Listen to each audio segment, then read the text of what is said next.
Hi, I'm Jane Banks. I've been coming to this island for 75 years, and it's been in the family for more than that. My father and his three brothers bought it from the electric company, as the story goes, after they put the dam in, and the lake rose so high that it shrunk the island to almost its present size. So a lot of history. My father had three brothers. They were all in business together, and they would rotate their vacations in the summer up here. And each of the families had kids. So, with two cabins, there was always a lot of activity here at the lake. I actually learned how to swim here. Over on the other side, on the other shore, was Capitan's Beach, and they had Red Cross lessons there, as well as down at the country store at the other end of the lake. And went fishing quite a bit with my dad. Actually went frogging with my dad too. That probably doesn't sound too appetizing, but they taste like chicken. And I think the eagles have eaten the frogs now. They don't seem to be very plentiful. And with that, I'll turn it over to Murray. You want all that for the intro? Yeah, that's awesome. Yeah, It is? Yeah. Sure. Oh, okay. It's interesting. That was great. I think the Eagles got the frogs. I love it. You're on, dear. Man, Yeah, you're good. I'm Murray. I married the island. The island was in Jane's family, as she said, and I was the lucky recipient. And the great joy was raising our two boys here on this island, where they learned how to fish and swim and sail and build forts and jump off the ledges and everything. It was a great place to raise kids. Awesome. I guess I'll ask, what are some of each of you guys' earliest memories of the lake? I have a memory of, actually the island was larger at the time, and there was this kapok, kind of a enclosed swimming area. I've never seen another one like it, so it's difficult to describe, but it was square, and it had a lattice flooring in the within all the perimeter. And so we could stand on that and just be in like an ankle deep water. So as toddlers, we were pretty safe. And then probably the next year, when we were a little older, I can remember I have a brother and a sister, and I was the only one that wasn't afraid of the worms, to put the worms on the fishing hook. So we'd sit on the outside of the kapok and fish into the lake that way. And I can't remember who took the fish off the line. But that's one of my early memories. Go ahead. I'm done. My earliest memory of the island was we were in college and we were getting serious, and I didn't want to get serious. And then I found out she owned the island, and I proposed immediately because I wanted in on this family with an island.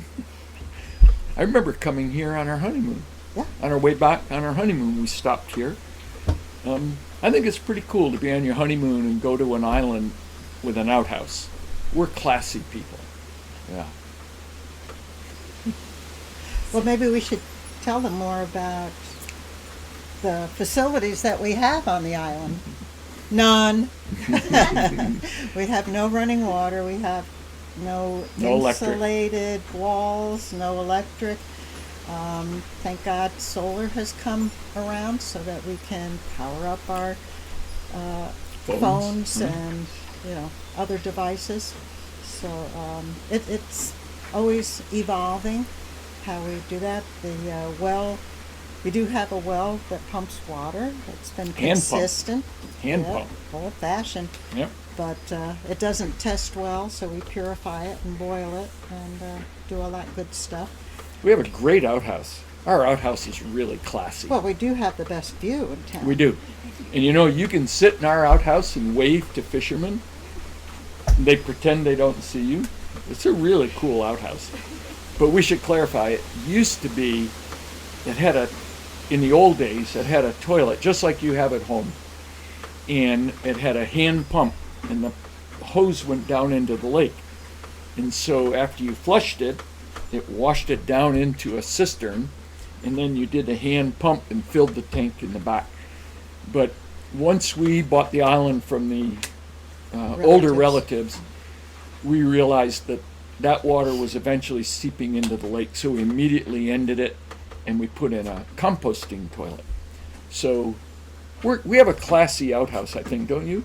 I think so too. And although we have no traditional amenities, we do have a solar shower, which works quite well. And we hang it here on the corner, and I guess the people on shore get entertained when we strip down and take our showers. But we are clean, and all the soap goes through the soil. So Yeah. And those people we met, and they said, which camp is yours? Oh, we own the island on the north end of the lake. Oh, the one with the 2 cabins? Remember that? Yeah. And I said, yeah. Oh, yeah, you're the people that skinny dip all the time. Oh, okay, I didn't know everybody knew who's watching. There's 2 cabins on the island. This is the big camp, and at the other end is the little camp. The big camp was where the Meserole family, this is Meserole Island, they came here in the late 1800s, named it Meserole Island for their family. And we think the little camp was built later for the servants. Do we have servants? Me, I'm the servant. I'm the servant. Oh, okay. We take turns. Yeah. The little camp is where all our family sleeps and our guests and friends down there, although we have beds everywhere, because when the whole family's here, there's bodies everywhere sleeping here. It was cool. Our kids grew up here. They put a life jacket on in June, and they took it off in September. Yep. Because when they were 2 and 3 and 4 and 5 years old, we didn't want to have to be watching them all the time. So we put a life jacket on, and they could go wherever they wanted. And we assumed if they fell in the lake, they'd float by, and we'd see them and pull them out. Well, some parents plop their kids in front of television so they don't have to interact with them. We just put a life jacket on them and let them go. A great thing was when they got old enough to take the aluminum boat themselves across the lake and catch snakes and frogs. They'd disappear for a couple hours, and all their friends would come. We'd let them bring their friends, and they would disappear and go catch frogs and snakes, and then they'd go across the lake and jump off the rocks, and we poached the rope swing from our neighbors and then do that. What a great place for kids to grow up. Now that they're in their late 40s, they constantly tell us, don't change anything. You would think the younger generation would want more amenities. You don't want to change anything. Keep it just the way it is. No electricity is fine. Sit by the fire every night. That's fine with them. And we're thrilled that our 10-year-old granddaughter comes for a short time every summer, and she does all the things our kids used to do and just loves to be in the water, either on the paddleboard, on the kayak, swimming, diving down to retrieve whatever we throw down for her. And yeah, it's like reliving another generation past. It's really cool. We have a fire pit out back. We sit out there, I would say, unless it's really hot, almost every night we have a little fire, listen to the Red Sox game, sit by the fire, cook outside all the time. But the forecast for the next couple days is rain, cold, chilly rain. So we'll go somewhere else. We'll go visit a friend that's got indoor plumbing. A hot shower, internet. When it rains, we clear out. Well, one day it rains that bad. 2 or 3 days of chilly rain, we're out of here. Yeah, we do have a beautiful stone indoor fireplace that fortunately still works, in that it doesn't back smoke or anything. And anyway, we've used that quite a bit this spring because it's been pretty chilly, and it's very cozy. I think back, integral, we had an opportunity to race at a real high level in triathlons and go to the world championship and everything. And most of the people we were racing with lived in Florida, Southern California, the hotbeds of triathlon. Vermont, nobody in Vermont races at that level in triathlons. But when you live on an island, you swim the quarter, half mile to shore, go for a long run or a long bike ride and swim back. And as we prepared for the Ironman in Hawaii, I remember going swimming all the way to the other end of the lake, all the way to the other side, around the lake. And I didn't know it at the time, but we've heard since then, oh, you're those people out there swimming in the middle of the lake by yourself. It was an idyllic place to train for big-time triathlons. So you guys have touched on it a little bit, but what would you say has changed and what hasn't changed in the last 150 years with different people living on the island? 100 years. 100 years. You know, we may look like we're 150 years old, but we are not. The earliest record of people being on the island was 1900. So we think they were here in the late 1800s. What has changed? What has changed? It's shrunk. A lot of erosion, but to stay included with the modern world, I did mention before that we do have solar power. So we charge up a large battery, and then we can plug our devices into that battery, and that holds several days even if we don't have sun. So that's been working really well. I think What else? in the Meserole family, this is Meserole Island. They were the family that built the cabin here and first settled it. They came here to hunt and fish. That was their thing. In our family, and Jane's dad and his uncles, they came here because they wanted to hunt and fish. For our generation, it was about recreation, swimming, fishing recreationally, sailing, boating, canoeing, kayaking, paddle boards, playing in the water. So it's evolved that way. For them, it was the hunting camp or the fishing camp. And I think the water situation too. I can remember as a kid that we drank that well water, no problem. Now we use a purifier and then also boil it, or we poach off our neighbors who are kind enough to let us use their hose and fill up containers and bring it out here. So it's something to do. It's different in that people go on vacation to relax and sort of do nothing, but there's always something that needs to be done here, either upkeep or getting the water supply or hauling gas tanks over so that we can use the gas stove and gas refrigerator. So it keeps us busy, but it's a relaxing busy. I think in the late 1800s, early 1900s, they just had big, beautiful rowboats, huge, big rowboats. And eventually, the previous generations to us had motorboats. And we reverted back to the old days where we just choose not to have motors. So we don't have electricity, we don't have heat, no running water, nothing like that. And we just choose, we have 2 canoes, 2 rowboats, 2 kayaks, 2 paddle boards, and no motors. That's our, I don't know. I just think many lakes, this one in particular, are overrun with motorboats, so we've just chosen not to. So in that sense, I think we've reverted back to the way it was as opposed to moving forward. Ironically, you mentioned about the boats.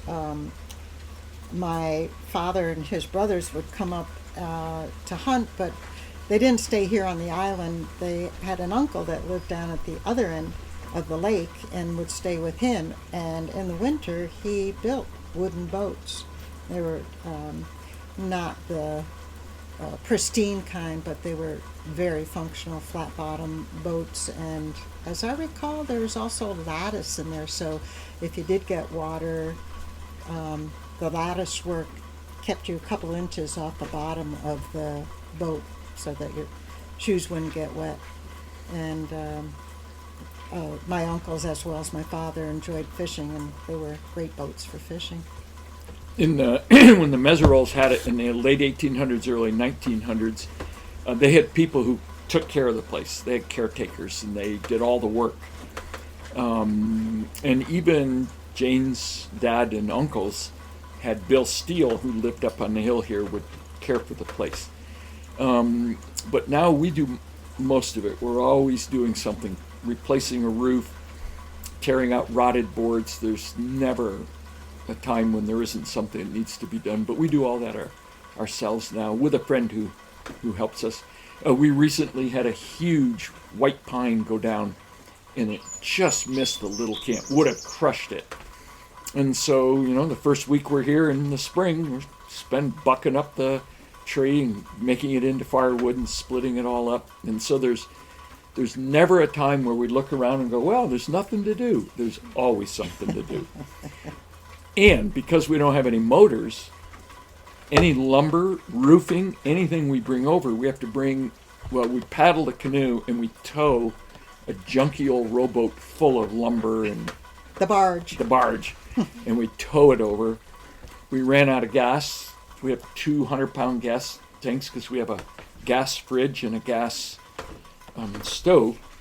So they deliver 2 tanks over on shore. We roll them into the lake, tie a rope on them, put them on the back of the canoe, and paddle, towing 2 100-pound tanks through the water out here. That's actually the easy part. The hard part is dragging those things up over the ledge onto the island and then dragging them the 30 yards up and hooking them up. Yeah, it's a lot of fun living on our estate vacation home. But it's funny. We're in our mid-70s, and it's, people occasionally say, well, are you going to be too old to do this? And we just don't think about it. It's what we've always done for our entire marriage. 55 years we've done this. And you just don't think about it. It's just the way it is living on the island. Yeah. But we do pack up in September when it gets chilly. It would be different if we had to stay here in colder weather. Yeah, how do the neighbors know when it's time for us to leave? Is when we jump in the lake and they hear all over the lake, whoa! And then we go home. Well, maybe not that. Another difference between the old days, early 1900s, is in the big camp is a huge cast iron, both camps, cast iron stoves. Huge big cook stove and an ice box. So they'd go to the iceman who would cut ice out of the lake in the winter, and they'd put it in the ice house and cover it with sawdust. And then all summer long, you'd go to the ice house, they'd cut you out a block of ice and you put it in the ice box. And that's how you chilled things to keep them cold. Now, gosh, I kind of hate to admit it, we have a gas fridge. And a cooler. Yeah. Styrofoam cooler, but The ice box, the ice was kept over at the dance hall, wasn't it? That's where. I don't know. Do you know? I don't know where it came from. Ask about the dance hall. Oh, there you go. What's that? You want to ask about the dance hall? Yeah, are there any memories that you know of? Your family bought the place in the 40s. Yes. Do you have any family history with the Lakeside Dance Pavilion? I was too young to attend, but I think it was Friday nights, we'd hear the music and can't wait to get older, like all kids, so I could go. And then by the time I got old enough, they closed. There are actually 2 dance halls. One was right across the lake, so people would go over in their boats and they'd dance and carouse and have a good time. And then there was another dance hall over on Horton Road, not associated with the lake, not on the lake, but that was a big deal. One was Friday night, one was Saturday night, and that's where everybody came from all around to dance and hang out and drink beer and smoke. You never went. How do you know? I heard stories. Oh, okay. Fabricated, I'm sure. In your time on the lake, what other changes have you observed in terms of community, like lifestyle, structure, people who come to stay, people who live?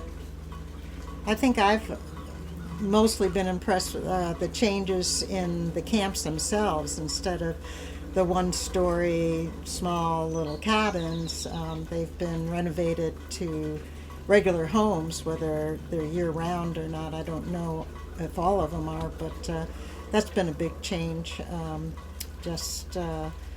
And you see that all over the U.S. the smaller houses. Everybody wants something bigger. And Size of the boats. I was just going to say, You know, it used to be the boats you saw on the lake were small, 14, 16-foot runabouts or aluminum boats with a small motor. Now there are just humongous boats on the lake and jet skis. And I don't know, I don't want to sound like the crotchety old guy, but but you are. it's the lake was way more peaceful. So back in the 70s, it was really peaceful here. And even on 4th of July week and the big weekends, there would be a lot of boats on the lake, but they were small. Now, it's really loud, and there's a lot of big boats that are too big for this lake. Yeah, I think I sound like a crotchety old Yeah. guy. My theory is that people rent out their camp, and the renters bring large boats, and it's a small lake, and they don't realize until they get here, because it must take them not more than 30 seconds to get from one end to the other with the size boats that they have. But yeah, it used to be just fishermen and the smaller motors. Yeah.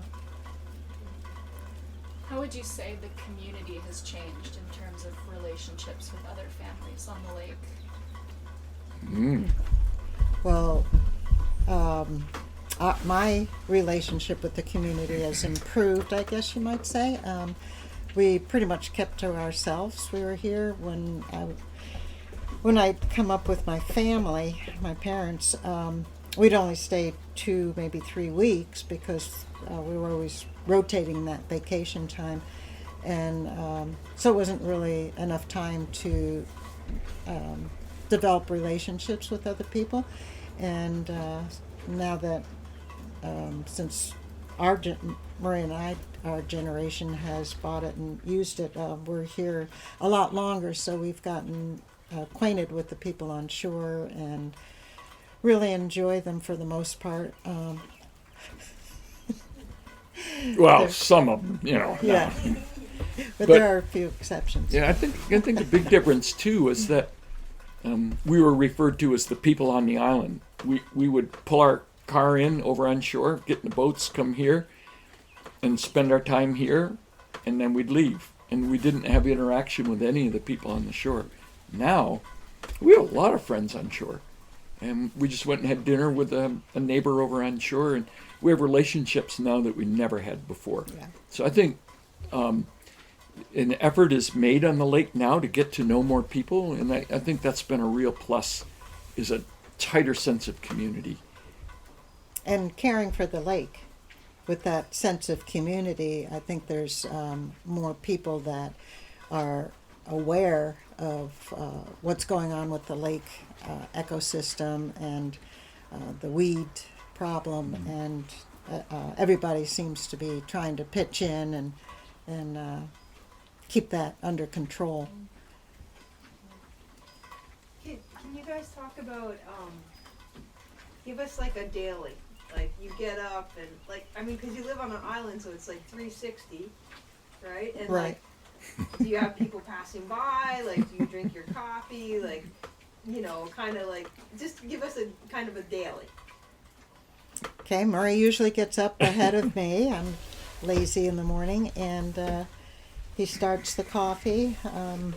We get some sweet bread from the store at the other end of the lake, and so we sit out on the East east side, side of the where the sun lake, is. and enjoy this early sunshine with our coffee and pastry, and talk about what needs to be done or what we plan to do. Usually revolves around the timing of a bike ride or a walk, hike. Fishermen are always going by. We Yeah. chit chat with the fishermen. Listen- We go ahead. We listen to the loons. Yep, watch the loons. I throw rocks at the snake. We don't want to kill him because he's been here for more generations than us. But if he would just go to somebody else's island, so I throw stones near him, and that doesn't seem to work. Does it sound like we live an exciting life? The loons go by, the snake, the ducks and geese, they're always coming. Fishermen go by, and we tell them of the rule. So in the greater United States coastline, there's a 200-mile fishing limit. We have a 200-foot fishing limit. If they catch a really nice bass within 200 feet of the island, they have to fillet it, grill it, and deliver it at 5 o'clock cocktail hour. Yeah, nobody's Hasn't done it nobody's yet. taking it up, taking us up on it. I think it's mostly catch and release. We say hi to fishermen every morning. They're always fishing it's really good fishing off the island. So we chat with them. And then And then- usually mid to late day, we'll get out and get some kind of exercise. We've been working to get a garden established on shore because that's something we do. We don't have to, but we enjoy it. Both flowers and vegetables, and can't wait for corn season, which we don't plant. Then usually There's usually a project, some kind of project. All right, got to paint. Like 2 or 3 days of painting. Got to cut up that tree. Got to replace that board. Got to fix the dock. There's always something. So, we try to prioritize and get out in the morning, get a bike ride in or something, and then tackle a project. And then, so the day starts on that east side of the island with coffee and finishes on the west side of the island with a beer and the sunset. And then we migrate to the fire pit out back and grill something and listen to the Red Sox game. And we kind of follow a very primordial time frame. We go to bed about dark.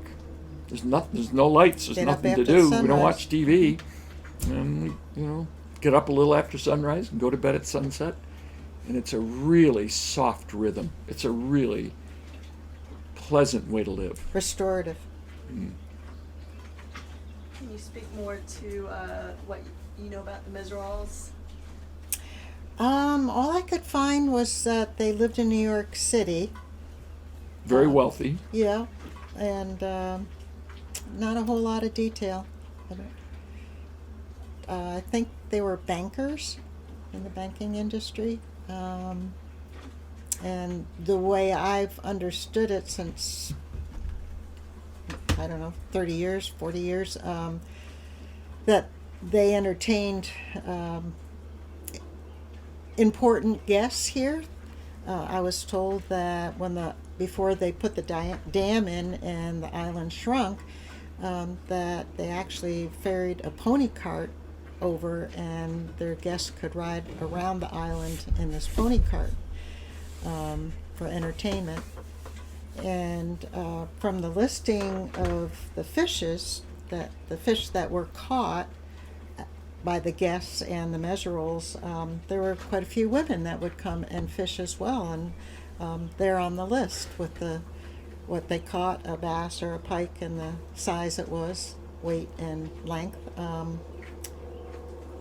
So we don't know a whole lot of history about them. Jane, where's your family from, and how did they find this spot?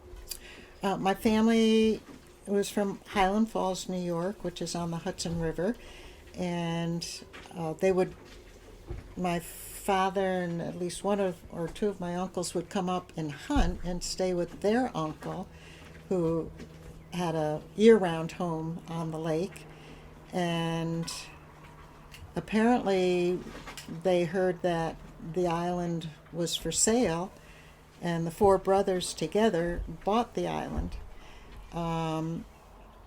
3 of the brothers had offspring, 1 did not.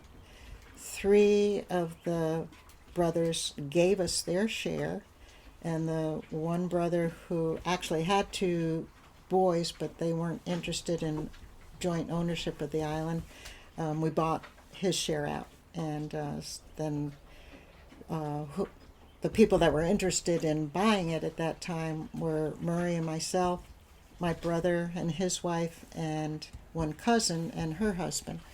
So 3 families co-owned it, and it was mostly my brother's family and our family that used it.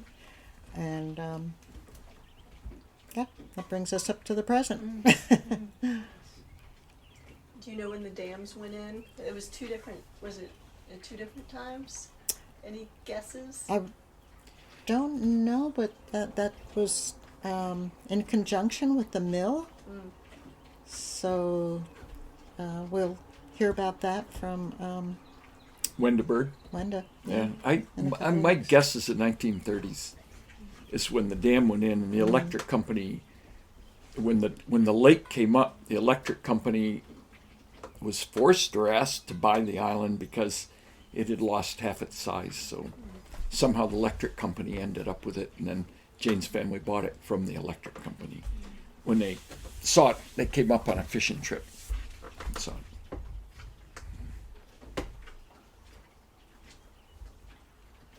Any questions? I had another thought and I lost it. The question, what's changed from then to now? Dang. It'll come to me at 2 a.m. I'll call you. My people will talk to your people. Yeah, really. Oh, I can backtrack to some of my earlier memories. I remember running a fever. I was sick, and at the time, my Aunt Betty and Uncle Augie were here with their daughters, and anyway, we had to row to shore and get in the car, and then drive to, I guess it was Middlebury, and probably it was a shot of penicillin, but the fact that it was, you didn't just leave the house and get in a car and get to the doctor or call the doctor, in our home. The doctor would come to the house at that time, so it was kind of an ordeal, but That happened to me. oh, right, We were putting yeah. metal roofing on, and a piece of roofing blew in the lake and sunk. And so this is a 4x8 sheet of metal roofing, and it was down in probably about 8 feet of water. So I dove down and I was trying to haul it out, and I got it almost out, let go, caught some breath, went back down, got it the rest of the way, and I did a whip kick to try to get myself to the surface and slice my foot. And when we came out, it was just gushing, and it went all the way to the bone. So like Jane said, you don't just got to wrap it as best you can, get in the boat, get to shore, drive out. So yeah, it's not quite as Yeah, it easy. dripped all over the car, but that's Yeah. all right. Dripped all over the island. What are you talking about? Well, and then 2 years ago, I broke my kneecap and needed to get to the hospital too. And our grown boys were here and carried me from the boat into the car. Jane, tell us about that story. You want to hear about that You story? didn't just break your kneecap. Well, Tell as us. unbelievable as it sounds, I jumped on a mini tramp and to jump into the water. And as I hit the mini tramp, there was this loud crack, and everybody's eyes bawled out. And I knew it was my knee. I hit the water, and I could see the separation in the patella. And one of my sons jumped in with me to help me get out. He didn't know what had happened, and he saw it too. And so, then we got out of the water, and I watched it swell up as much as the skin would allow. It was horrendously large. Had to change out of my bathing suit with this awful knee. Get in the boat and row over to shore, and then get to Porter Hospital and had Living it on, taken care of. yeah, living on the island's easy. Yeah. Not a problem. The ambulance doesn't come here. The thing was, nobody could understand how I broke my kneecap jumping on a trampoline. They just assumed I jumped on the trampoline, hit in the water, but must have hit my knee against the ledge or something. I said, no, it broke when I hit the trampoline. And they were like, whoa. We should probably explain the trampoline. Oh, So a mini tramp is about this big around, and we have a ledge, and it's about 2 feet off the water, and the kids jump in it, but it gets boring after a while. So I took the mini tramp from the school where I was teaching and brought it here years ago. Now we're on probably our 6th or 7th mini tramp. And we put it right on the edge and tie a rope to it, and tie the rope to a post in the camp so it can't go in the lake. And the kids run, bounce up in the air, and in the lake. It's very entertaining. And kids from all over the lake come use it. Adults too. This one won't do it again. But it's a very firm surface. It's this mini tramp was designed for running in place and not for jumping into the water. As a matter of fact, our Middlebury College student intern who's conducting this interview hasn't heard the rule yet that you have to use the mini tramp before you leave the island. So a run, a jump, don't worry about breaking your knee, don't worry about any of that stuff. And into the lake you go. Noted. I think another change from the early 1900s to now is how the people value the ecology of the lake. I think before you just didn't think about it. It was clear, it was clean, there were very few people on the lake. But we have so many homes and so many farms where runoff can run into the lake. It's caused this massive invasion of invasive species. And we're dealing with it constantly as a lake association to try to shut down the invasive species and keep the water quality as high as we can. And at first it was a handful of people doing everything. Now more and more people are buying in. And we're trying to get the lake water quality and lake ecology back to the level it was years ago. One of the challenges is when the invasive species took over Eurasian milfoil, we didn't have an approach. We didn't have a lake association. And people took to their own to solve it. And it was not uncommon to be paddling close to shore and all of a sudden there's no weeds and you realize people were dumping chemicals in their beach area to keep it clean. And that's why there's such a concerted effort by the Lake Association to solve this problem so people don't try to take their own methods of doing so and thus destroying the lake ecology. What's cool while we're talking, a loon has gone by and now a duck is floating out there in front of us. It's like this all the time. Ducks, geese, loons. Oh, we've actually had deer swim out to the island, take a break, and then continue going off in the other direction. Last year we saw an eagle dive right. We're having coffee in the morning. Eagle dove down, grabbed a fish, took off. Oh, it's beautiful. It's a very, in that sense, that's maybe something similar to the way the lake used to be. A lot of wildlife. Any full moon stories? Which ones? Exactly. I do have a full moon story. You're not going to tell it. I am going to tell it.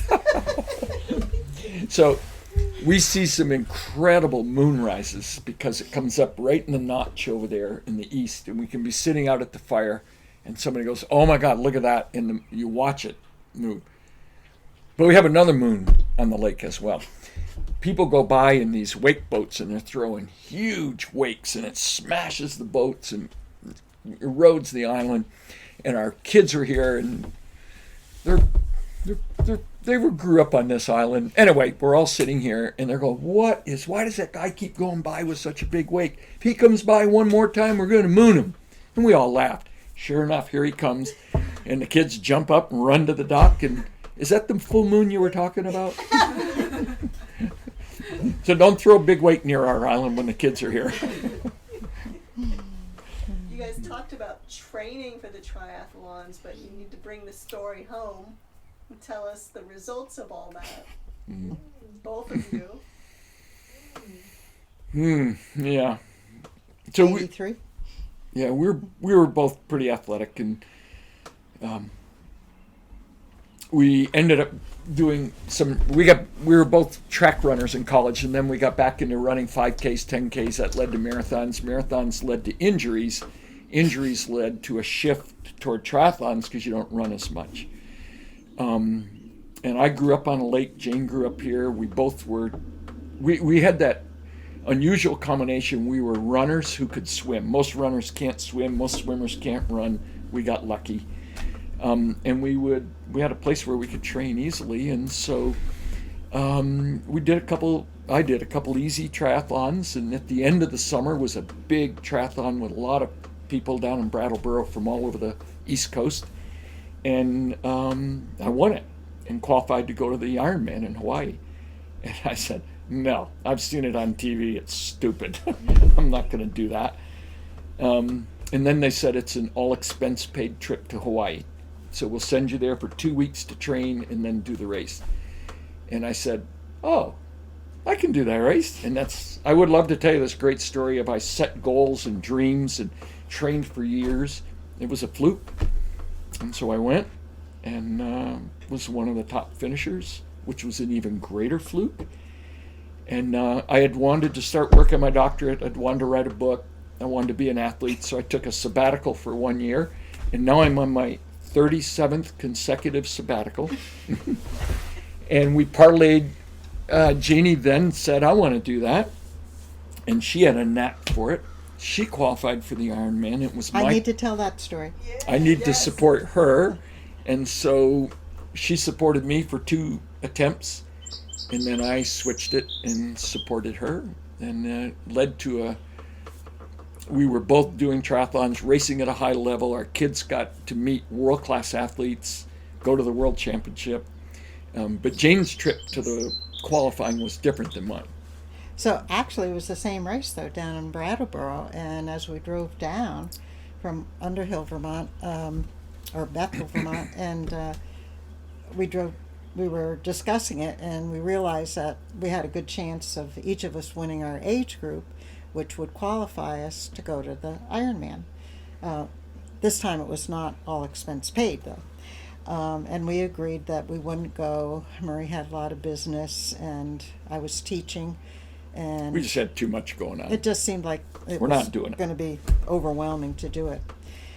So when we finished that race, Murray had won his age group, I had won my age group, and I had some friends that were also racing, and they said, oh, you're going to Hawaii? And I said, no, probably not. We talked about it, and we decided it would just be too much this year. But you've been trying to qualify. I did qualify the first year I did triathlons, but I figured it wasn't smart to go to Hawaii to do that big one after only 1 year of experience. So I put it off, and it was 3 years later that I requalified. And so anyway, my girlfriends were saying, you got to go, you got to go. And I quickly thought, well, I can say yes today and no tomorrow. If I say no today, there is no yes tomorrow. So when the race director said, and Jane Banks, are you... But first, they called me up. Okay, they called Murray up and said, And Murray said- Banks, are you going to Hawaii? And I said, nope, we made a deal. I'm not going. And it went to the next guy, and he was elated. I'm going. And I sat down. And then they went through all the men, then they started the women, and Jane Banks, are you going to Hawaii? Yes! Murray Wait a minute. whiplash as he swiveled his head around and say, what? We had a deal. And so it was a long ride home. But I explained my philosophy of yes today, and I can say no tomorrow or next week, and somebody else will be elated. But I wanted to give it a try, so we made it work, and we both, well, you joined me after I got there. Oh, the other clincher was one of my friends who had qualified. She was sponsored by the company that she worked for, and they were providing or paying for her condo, I think some of her food expenses. Her mother-in-law was coming to cook for her, and so that all she had to do was some training and just get rested up for this big race.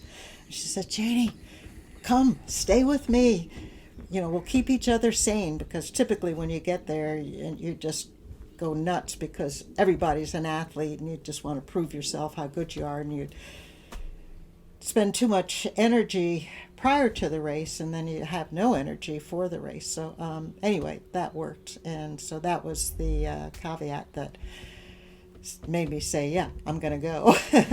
Funny story, I was training for the Ironman in this lake, and the joke was that Jane rowed the boat, the safety boat. The 2 boys were in the back of the boat with salt shakers.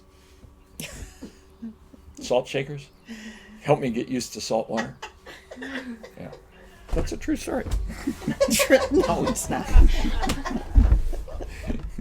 But the irony was, here we we train all summer here, and then we go to the World Championship. We do great. We're right at the pinnacle, and we get back here, and we're just the weirdos who swim all the time and bike and run, and nobody has any idea what went on at the World Championship or anything. It was pretty interesting.